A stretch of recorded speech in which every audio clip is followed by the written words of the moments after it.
Good morning everyone, and welcome back to Craft Eccentricity.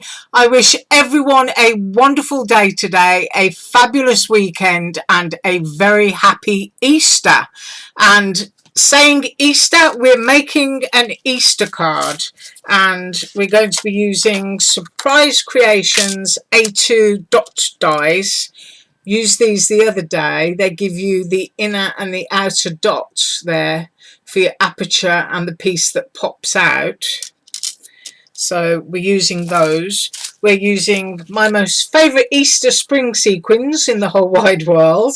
I'll link to these. These have got no hole in them. I just absolutely love those colours. And of course, when you want to make something else, it's no worry to me to just pick out the individual colours that I like. So I usually use those throughout the spring. And we're going to be using some red line tape. We're going to be cutting two backgrounds. I'm using up the last of my Echo Park Easter pad, so I'm going to pat myself on the back because I'm usually a huge hoarder of paper, but this year I actually managed to use a whole Easter pad. And I've got white cardstock, I've got a piece of that, and then using this die set I cut out one of the cutter parts in that book. So we've got the rabbit with the flowers and the tree. Now we're going to be doing this piece separate and sticking these two down. Sorry if my camera's going blurred. And we're going to be using a piece of acetate that we're going to cut 1/4 of an inch larger than our main image, and then you're going to score it and you're going to fold it. Okay, now these little bits in the corner here, we're going to cut those apart. I'll just grab my scissors, and what this is going to be is a shaker wrap. So just these little squares that you end up with when you finish scoring all 4 sides, we're going to, very carefully she says, take that little bit out. We don't want that little square. See, I've cut that out. Right, I'm going to cut my other bits out of those edges and I'll be straight back. Okay, so I've done that and I've removed the 4 tiny little squares from each of those corners, and I'm just going to bend my acetate along the score lines there and bring them in nicely. This is going to form your wraparound shaker for that bunny element that I just showed to you. So that's all folded up nicely, and what I'm going to do is I'm going to quickly just use some double-sided tape to put my dot down onto my white card base, and also some tape to put around the inside edge here of my acetate, and I'll show you that and I will be back. Okay, so I taped down my card base onto my card base, my pattern paper to my card base rather, and I had a complete disaster because I didn't measure this correctly. I was 1/8 of an inch out, so I had to trim my cutter part to fit. Now I didn't have any red line, which is what I wanted to use, that was thin enough to fit inside here, so I've used my Alina craft tape just to go on the inside, and then I'll use my wider red line on the outside. So first things first, slide up in my chair and try not to knock everything, is we're going to pop our card fronts in there and we're going to swivel it around until it fits. I hope that you can see that, and that's what your card should look like. It should look nice and shiny and your card panel should be in there.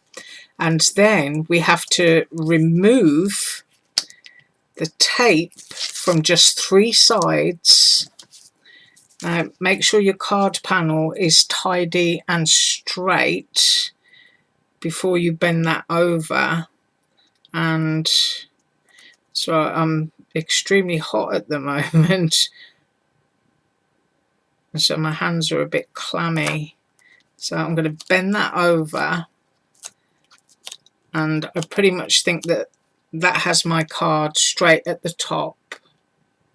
So now I can turn it over, and I'm going to go along it again with my bone folder and just make sure that that adhesive is firmly stuck down. And I'm going to do my bottom section. I'm going to do my side bits last because they take up the least amount of tension on the cardstock that you put in there, and so I'm able to roll this down so that it's flat. And I'm going to bend that up, and then I'm going to go across the back of that with my bone folder. You can see that you've got a slight arc in your paper, and that's okay. Can you see that? Because once you put that on there, what you end up with is a slight arc in the acetate instead, and that's where all your shaky bits will get to move around. Now I'm going to peel this one off, and I'm going to flatten that down with my hand, and I'm going to bring that over, down again with the bone folder so that it's nice and flat. And now you've sealed your image inside your acetate. Let's call it a wraparound shaker. And now we're going to get our shaky bits, and we're going to pop those in there as soon as I can peel them apart. There we go. And just lift up your flap and go to the front of your card like that and drop some in. As many as you want. I think that's enough for in there. Tiny little one just fell on my desk, so I'll pop that in. Shake those around a little bit so that you've got space to put that side down. And we're going to peel this off. See, one's escaped already. In fact, lots have escaped. I've got lots of little tiny ones here. So that's the static. And there's absolutely nothing you can do about static in sequins. They will stick to your fingers and stick to everything. So we've got that down, and now we're going to remove, excuse my throat, I've been really croaky for the past couple of days, and we're going to take off that last piece of tape. We're going to bend that over onto the back of our cardstock there, and we're going to go down with the bone folder so that it's nice and firmly stuck. And now you see you've got your wraparound shaker. You can see the bunny in there. How much fun is that? No foam, just your sequins. There he is, buried in his spring blossoms, bless him. And now I can use my wider tape because I can cover the whole back. So using my red line, and red line is something that I like to use when I'm doing stuff like this because it's such a reliable and strong tape. You don't want your shaker coming apart in the post, so it's always good to use a nice strong tape. Cheapest place for this, of course, is AliExpress. And when applying it to clear stuff, it is the best stuff because it's virtually transparent. But other than AliExpress, if you can't wait for your delivery, then I would suggest Tuesday morning. Right, I'm just going to carry on putting my tape on. So I've got all of my tape on there, and all that's required is that I just remove the backing. So I'm trying to get in there with my fingernails again because I had to put down a tiny little piece because I didn't go right up to the edge with my first piece, which was a bit silly. But, you know, I love it when you join me for my disasters. Maybe I'll get round to that piece in a second. Got that one. Probably easier to take it from this side. And then this one. As you can see, you know, when you put your acetate as a wraparound, it kind of like puffs up a little bit. And I will show you that once I've got this on there. And it's what gives you your space to put all of your beads. You can actually put anything in. Right, I'm hoping that I've got this straight and centre. If I've not, I apologise, but I can't really see.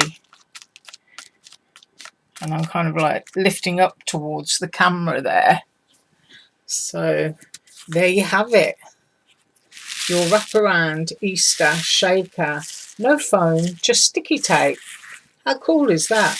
I mean, my poor bunny there, he really is buried in his sequins, so perhaps I did get a little bit carried away, but it's great fun. And of course, this style of card doesn't have to be Easter, it can be anything. So get your acetate out and make yourself some wraparound shakers. You have a fabulous weekend, a happy Easter.